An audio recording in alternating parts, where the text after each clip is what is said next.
Real মাদ্রিদের সাবেক coach Zinedine Zidane তিনি যখন রিয়াল মাদ্রিদের প্রথমবার আসেন এবং প্রথমে এসে তিনি যে চমকটা দেখিয়েছিলেন, টানা 3টা চ্যাম্পিয়ন্স লিগ শিরোপা জিতিয়েছিলেন তিনি রিয়াল মাদ্রিদকে। মানে রিয়াল মাদ্রিদকে তিনি এমন একটা ক্লাবে পরিণত করেছিলেন যে তারা যেখানে নামতে ছিল সেখানে তারা জিততেছিল। মানে হট ফেভারিট একটা দলে তিনি পরিণত করেছিলেন।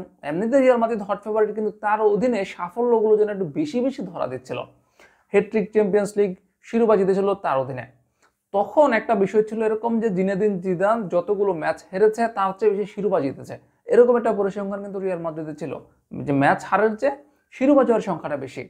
ঠিক সেম কাজটাই কিন্তু এখন করতে চলছেন বা করে চলছেন ফিলিপ লুইস, ব্রাজিলের ফুটবলার, যিনি এই মুহূর্তে ফ্লামেঙ্গোর কোচ হিসেবে দায়িত্ব পালন করছেন। ফিলিপ লুইসের অধীনে এখনো পর্যন্ত ফ্লামেঙ্গো মোট 27টা ম্যাচ খেলেছে। সেই 27টা ম্যাচের মধ্যে 19টা ম্যাচে তারা জিতেছে, 7টা ম্যাচে ড্র করেছে, একটা ম্যাচে তারা হেরেছে।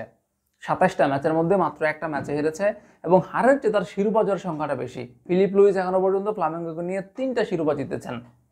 এই ফিলিপ লুইস স্বপ্ন দেখাচ্ছেন ব্রাজিল ভক্তদের। তিনি স্বপ্ন দেখাচ্ছেন যে তিনি যেভাবে ফ্লামেঙ্গোর হয়ে দায়িত্ব পালন করছেন, যেভাবে নেতৃত্বটা দিচ্ছেন, যেভাবে তিনি ম্যাচগুলোতে আসলে পরিচালনা করছেন, এই ফিলিপ লুইসকে দেখে ব্রাজিল ভক্তরা চাচ্ছে যে খুব শীঘ্রই বা 2026 বিশ্বকাপের পর যেন ফিলিপ লুইস ব্রাজিলের দায়িত্বটা নেন।